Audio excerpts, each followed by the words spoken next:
Now, we have somebody very special here today, actually. You all know her very well, probably through her singing. And today she's going to tell us some stories for Cornwall. Big hand, please, for Brenda Wootton.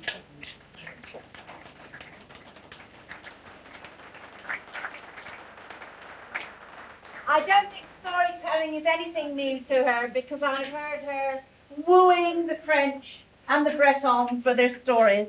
So I'm sure she's going to do the same for us today. Thank you, Brenda. Give her the gab, I guess.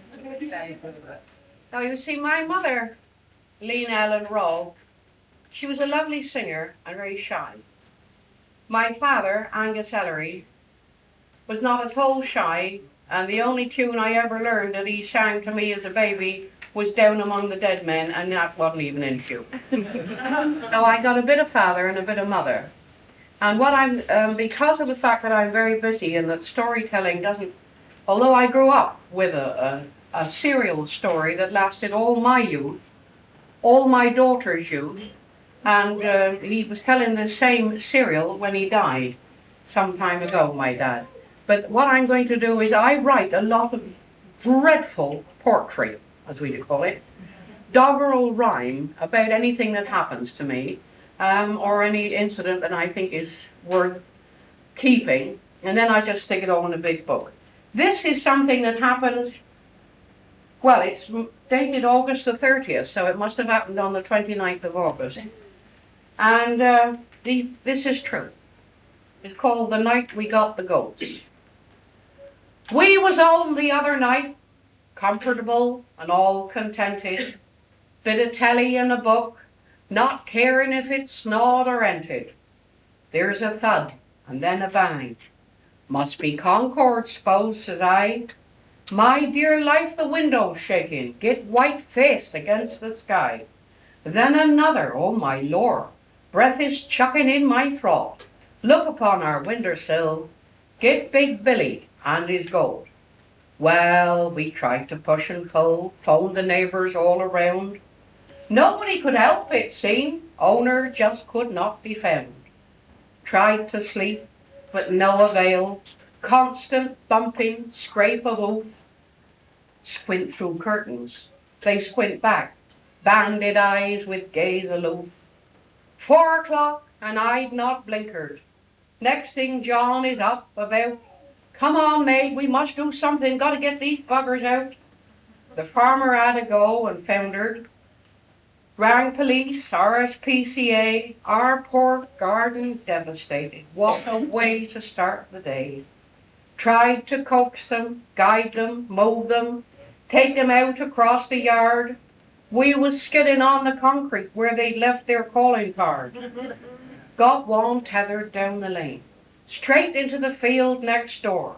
Back home, smiling, turned, oh no, they're back gazing through once more. Raining, pelting, wettest right, found ourselves a bit more rope. But Miss Nanny, she'd got crafty. To catch her now, there was no hope. Billy was a bit more friendly, got him down from off the wall. Difficult, because when reared up, he was over 6 foot tall. Inch by inch and cooing gently, got them back into the barn, bolt the door, and turned to go. John's inside, gives out a garn. There, I hear him say, giving them a bit of green. Finally, we squeezed him out. He was something to be seen.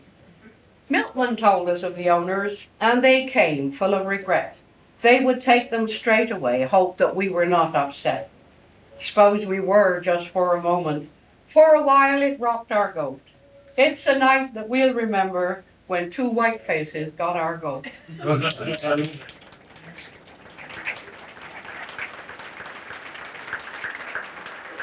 They were lovely looking, but they were this high. And you know, when they're coming at you with their heads down, they didn't very look it. And it was throwing it down one rain, you know.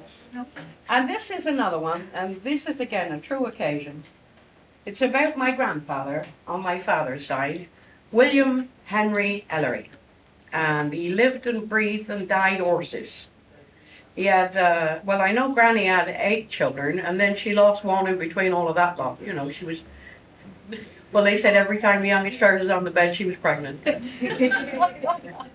And he died when I was only 4 years old, actually. All I remember is a great big fat man up in the bed, and he was bald, you know. Now, that's my memories of him, and then what I was told about him. And then I grew up. I was a teenager sort of during the war. So just after the war, you can imagine that I was one of these girls that worshipped the cinema and the film stars, and I really thought I was somebody. This happened at St. Just. My granddad Ellery in Penzance, he died when I was 4. He'd been a groom most of his life and loved his horses sore. He'd brush their coats and clean their gear and talk to them like mad. And they'd do anything for he. They loved the boss they had. And at the ending of the day, he'd speak with smiles serene. They'd do their business on a spade to keep the stable clean, and that's true. I don't know what he used to say to them, but he'd haul the shovel out, and he'd say this word. No, it's like switching on a washing machine. He ran the stable at the Queen's, sat proud on horse and carriage. The motor car put them aside when it became a garage. Now, he was very popular within the hunting clan, and buying, selling horses, well, they're worth a better man. Everybody knew him. Why, even up Pendeen, Land's End and Buryan, down St. Ives, and over Newlyn Green. And William Henry lived for them, heard not his children's screeches. He felt at home upon a horse, clad in they leather breeches. So, as all the Cornish do, they got him a nickname. Leatherass Ellery he was called, and he enjoyed the game. Now this was long before I was born, and there'd been stories plenty. A character, that's what he was, and going bold at 20. My memories, of course, of him are really not too clear. They tell me he was very stern. To me, he was a dear. A big fat man in bed with gout, all to his bed would trips.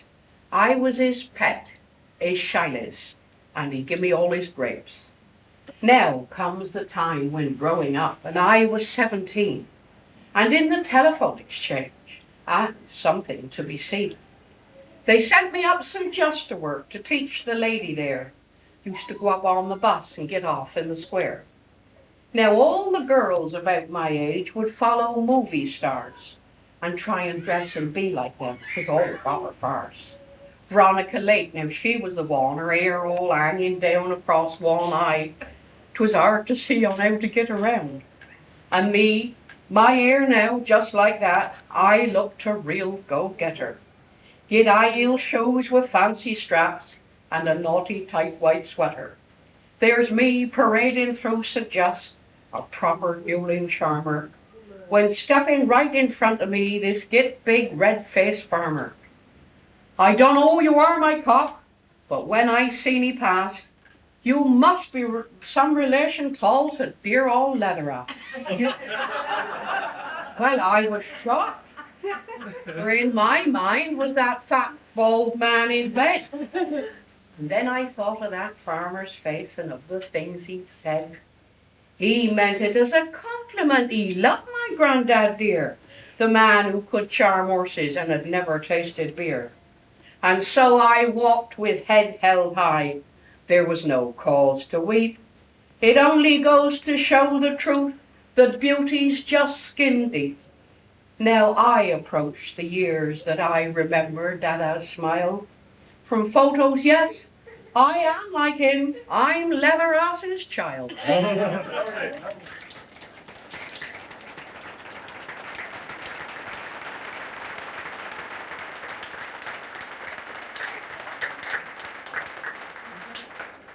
Thank you, Brenda, very much indeed.